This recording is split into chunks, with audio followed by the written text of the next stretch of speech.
Histoire mondiale de la France. Patrick Boucheron. 1848. La capitale des révolutions. La révolution de février 1848 renverse la monarchie de juillet.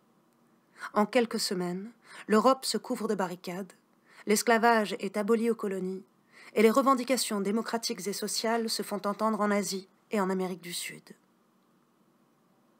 Le 22 février 1848, une foule parisienne se rend boulevard des Capucines, au ministère des Finances, pour célébrer la démission du chef de gouvernement, François Guizot. Celui-ci venait d'interdire la réunion d'un banquet appelant à élargir le droit de vote, décision qui avait entraîné de grandes manifestations. Le départ de Guizot était une victoire, et l'on venait manifester sa joie sous la fenêtre de l'ancien chef de gouvernement. Devant le poste de garde, un coup de feu part, puis une détonation. Une dizaine de morts gisent sur le pavé. La foule s'empare des cadavres, certains sont hissés dans un chariot, la promenade des cadavres fait basculer l'émeute en révolution. Le lendemain, le 23, les barricades se multiplient. Les combats entre la troupe et les insurgés, sanglants, tournent à l'avantage des seconds. Le régime en place, la monarchie de juillet, a vécu. Une nouvelle république s'impose, riche de promesses, celle modérée et sage des bourgeois, celle démocratique et sociale des ouvriers ou celle garantie de droits et de liberté des paysans. Qui aurait pu croire que cette fusillade serait une date majeure de l'histoire de France, mais aussi du monde au XIXe siècle? À vrai dire, l'événement n'était pas isolé. La campagne des banquets s'inscrivait dans un contexte européen de développement du libéralisme et du nationalisme, parmi les couches moyennes urbaines éclairées, de maturation des idées socialistes et d'une crise économique qui sévissait partout. En 1847, la Suisse avait été ébranlée par la guerre civile du Sonderbund. En janvier 1848, à Palerme, des mouvements libéraux s'étaient opposés au roi Ferdinand. Mais la révolution parisienne de février eut un effet déclencheur. Très vite, les royaumes et principautés italiens s'opposèrent à la tutelle autrichienne. En Autriche même, ce vaste empire multinational, une révolution emporta la capitale le 13 mars. Vienne fut le deuxième pôle de la flambée révolutionnaire. À Berlin, les journées des 16-18 mars firent céder le roi Frédéric Guillaume IV, qui promit une constitution libérale à la militaire prusse. S'exprima même une revendication unitaire dans l'espace allemand. À partir du 31 mars, plusieurs représentants libéraux et démocrates organisèrent un pré-parlement à Francfort pour préparer un parlement national qui serait élu au suffrage universel. Le mouvement toucha la Grande Pologne, ébranla en fait l'Europe entière. Si les formes, motivations et issues s'avèrent fort variables, partout la trace de la référence parisienne est sensible. Ainsi de la diffusion des barricades depuis le centre français jusqu'à dans les rues milanaises ou berlinoises. À Vienne, les insurgés demandèrent la création d'une garde mobile, tandis que des arbres de la liberté étaient plantés dans le Württemberg. La France ne servit toutefois pas tant de modèle, beaucoup se méfiaient de la République, que de références appropriées au sein de combats aux motivations plurielles et aux arrangements spécifiques. Cette flambée européenne eut en retour des répercussions en France. Elle nourrit l'impression d'avènement d'un monde nouveau, marqué par la liberté, la fraternité et la justice. Certains pensaient œuvrer en faveur d'une république universelle qui associerait tous les pays libérés du joug monarchique. Le poète Lamartine sut, par son verbe, camper la France en phare du mouvement. Nous n'imposons à personne des formes ou des imitations prématurées ou incompatibles peut-être avec sa nature, mais si la liberté de telle ou telle partie de l'Europe s'allume à la nôtre, la France est là. La France républicaine n'est pas seulement la patrie, elle est le soldat du principe démocratique dans l'avenir. Mais celui qui était aussi ministre des Affaires étrangères sut demeurer prudent face aux demandes d'intervention en faveur des pays en lutte. La flambée influa aussi sur le cours des événements. En avril 1848, la situation européenne changea. Reniant ses promesses, la Prusse refusa de reconnaître la Pologne, tandis que l'armée massacrait les Polonais en Galicie autrichienne. En réaction, un vaste rassemblement de soutien fut décidé en France. À Paris, un cortège massif se dirigea sur le palais Bourbon, entra dans la Chambre, tenta de la renverser. En vain. Mais le 15 mai, jour de l'invasion de la Chambre, constitue une inflexion décisive dans la tension croissante entre la rue et la nouvelle Chambre. En juin, le conflit entre monarchistes et républicains, mais aussi entre deux visions de la République représentative et respectueuse de l'ordre social, et la République démocratique et sociale de certains milieux ouvriers, était à son apogée. La suppression des ateliers nationaux, une réalisation de février, aboutit à de terribles combats, puis à des massacres du 23 au 26 juin. Ils constituèrent un choc dans toute la France et l'Europe. Devenant de moins en moins républicaine au fil des élections, la République française ne soutint pas les mouvements plus radicaux qui animèrent ensuite les espaces badois ou romains.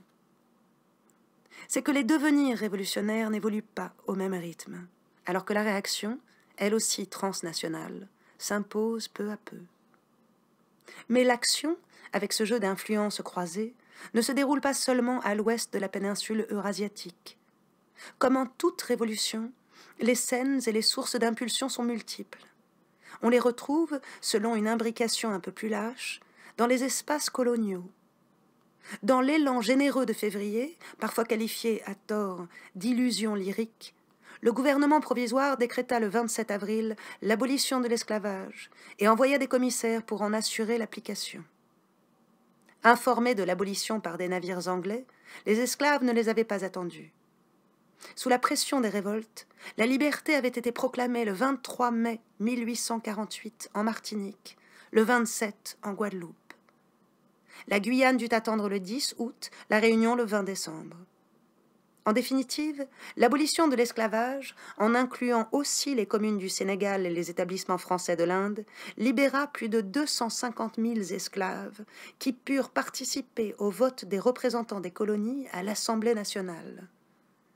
En Martinique et en Guadeloupe, animés par le souvenir de 1789 comme de la République haïtienne de 1804, des clubs se constituèrent, des journaux se créèrent.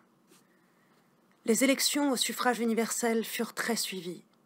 Rapidement, là encore, sous la pression des planteurs et des inquiétudes métropolitaines, la situation évolua. La question des conditions socio-économiques n'avait pas été évoquée. Clubs et feuilles politiques furent fermés dès septembre.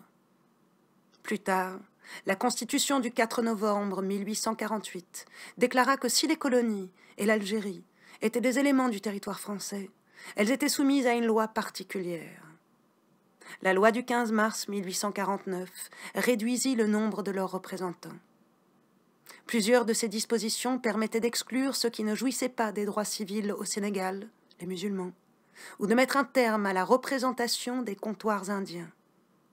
Là, comme en métropole, ces phénomènes de flux et de reflux stoppèrent la vague de liberté née du printemps 1848.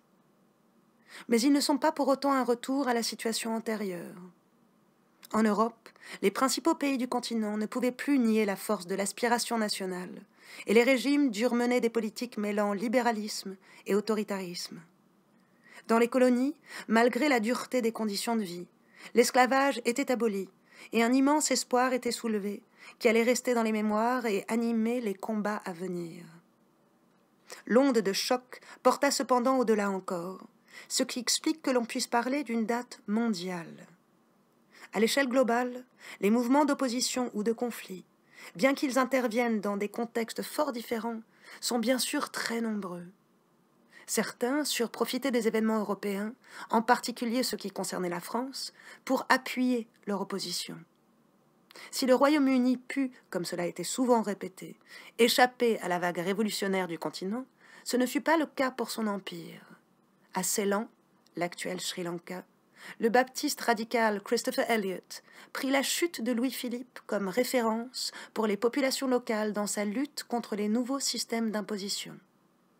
En Australie, les radicaux de Wellington organisèrent en février 1849 des banquets d'inspiration française pour appuyer des mouvements pétitionnaires.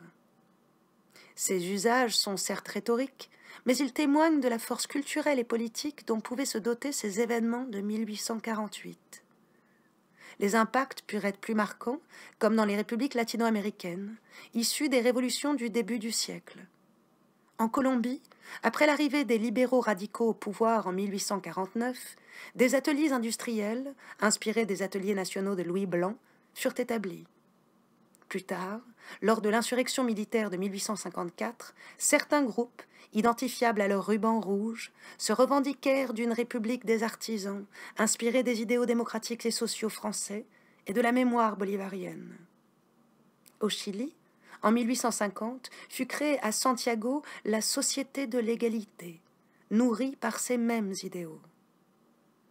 Avec d'autres du premier type, elle constitue l'une des premières expériences associationnistes et démocratiques dans ce pays.